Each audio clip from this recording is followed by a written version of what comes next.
Evan Mobley et les Cleveland Cavaliers étaient à l'aube d'une saison charnière pour leur groupe et ils ont commencé par une longue série de victoires. L'arrivée de Kenny Atkinson a clairement changé les choses, surtout offensivement, et son grand défi est d'arriver à faire vivre ensemble Darius Garland, Donovan Mitchell, Evan Mobley et Jarrett Allen. Il a été ramené pour ça, après avoir été le coach des Brooklyn Nets et avoir été assistant aux Golden State Warriors, et une de ses plus grosses attentes est d'arriver à développer offensivement Evan Mobley, et c'est plutôt bien parti, et c'est ce qu'on va regarder dans cette vidéo. Comment, sur les premiers matchs de la saison, Evan Mobley est maintenant utilisé offensivement? Quel est vraiment l'impact que ça peut avoir? Quelles choses ont changé depuis ses premières saisons comparé à l'année dernière? A-t-il trouvé un shoot? Sera-t-il toujours aussi impactant en attaque avec plus de création? Et pourra-t-il jouer aux côtés de Jarrett Allen? Alors bienvenue dans cette vidéo, on va étudier l'explosion offensive d'Evan Mobley. La première chose à voir, c'est qu'il est le porteur de balle sur de plus en plus de pick and roll. Des pick and roll inversés qui lui permettent, comme ici, d'attaquer des joueurs plus petits que lui ou créer des décalages comme dans cette situation où avec un premier pick and roll, il crée un tir ouvert dans le corner. On se redécoupe l'action. Vous avez un pick and roll inversé de Sam Merrill très bas. Au niveau de la raquette, on voit aussi beaucoup ce type d'écran, ce type de pick and roll très bas avec Zion Williamson, encore un autre intérieur qui peut porter la balle. Et ça crée un premier décalage parce que Kat ne veut absolument pas laisser Brunson sur Evan Mobley. Il y a donc un premier décalage qui se crée le temps que Jalen Brunson remonte et c'est Mike Bright qui va venir en aide. Ce qui va forcer la défense à être à 2 sur Sam Merrill. Caris LeVert va couper dans l'axe fermé, ce qui va appeler Anunoby à venir en aide et ouvrir le corner. Et on a vu beaucoup plus d'actions de Evan Mobley qui peut porter la balle et beaucoup plus créateur que l'année d'avant. Pour vous donner une petite idée, l'année dernière, il était assisté sur 3/4 de ses tirs avec une efficacité assez bonne. Maintenant, on a plus de création et on a perdu un peu d'efficacité.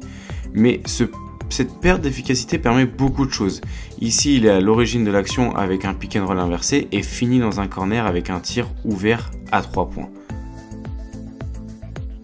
On va voir qu'il peut porter la balle et ici naturellement Sam Merrill va venir poser un écran, il va rejeter l'écran et aller au drive.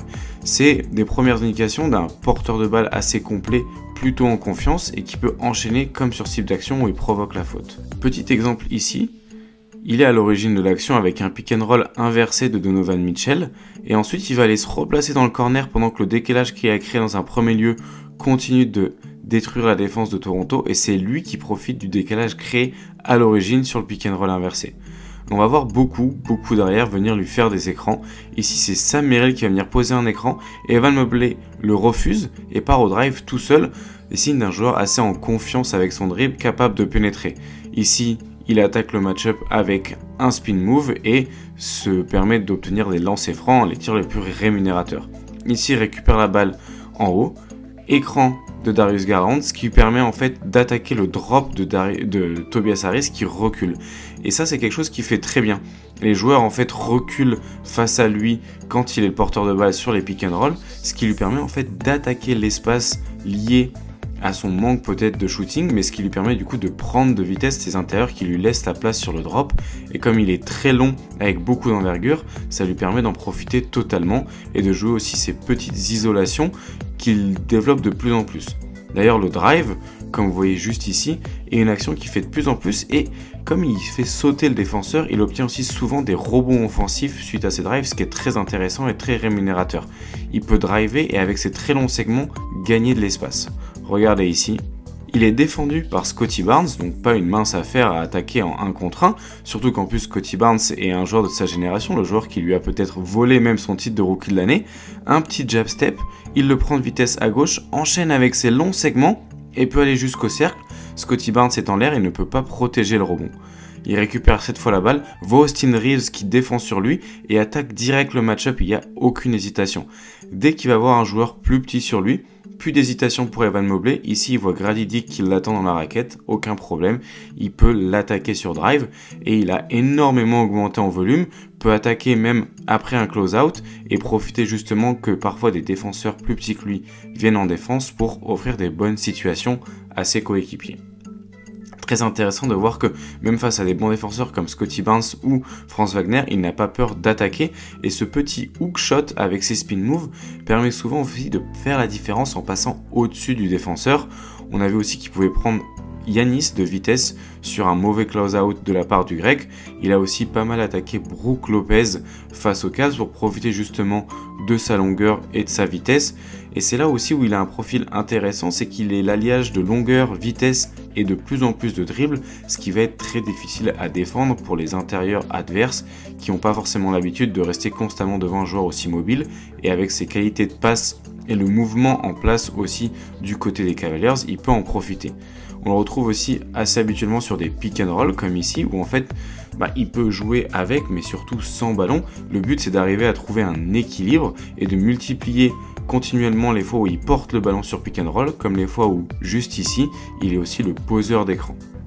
Il est très dynamique, très rapide et vraiment la défense et l'attaque des Cavaliers va en profiter pour justement sortir un peu les défenses de ces schémas habituels en forçant les intérieurs à venir défendre au large le plus possible. Et si la défense refuse d'envoyer un intérieur sur lui, il va pouvoir en profiter. Et c'est un joueur qui bouge très bien sans ballon comme vous pouvez le voir ici sur le cut. Et là, face à une défense de zone, on le met au milieu et la défense des Lakers s'est fait détruire 2-3 fois d'affilée sur le même genre d'action où tout simplement Evan Mobley est venu se retrouver au milieu de la zone au meilleur moment et face au rookie, il était tout simplement intenable et ça fait N1. Une fois qu'ils ont réussi à ne plus être en zone, il en a profité pour être toujours aussi menaçant off-ball avec ce petit jeu à deux suite à une skip action avec Darius Garland. Donc vraiment, c'est un joueur qui devient de plus en plus complet offensivement. Et moi, ce que j'aime beaucoup, c'est que j'ai l'impression que le shoot est aussi en train de venir, pas forcément en termes d'efficacité, mais en termes de confiance. On le voit prendre des catch and shoot et on le voit aussi se replacer à 3 points suite à une action. Il y a aussi des actions en pick and pop comme ici, où il va profiter justement du petit retard de Franz Wagner pour ne pas hésiter à tirer et être toujours aussi en fait une menace en périmètre. Là, vous voyez, il reste sur le périmètre, remonte, propose une solution, le tir est ouvert, attire la défense, il renvoie à Darius Garland qui peut ensuite attaquer. Donc il est en train de devenir aussi un joueur de périmètre et pour finir, il est aussi en train de devenir un joueur de transition. Il peut vraiment porter la balle, il va vite, il porte bien le ballon, il sait très bien lire le jeu et il va plus vite que certains intérieurs. Là, il a complètement outrun Davis qui arrive trop tard pour venir le contrer. Les rotations défensives des Lakers n'étaient pas très bonnes. Et tout simplement, cet alliage de vitesse va lui permettre de devenir un joueur complet, un vrai connecteur et un vrai initiateur d'attaque au sein de cette attaque des Cavaliers qui se développe autour de lui avec beaucoup de mouvements.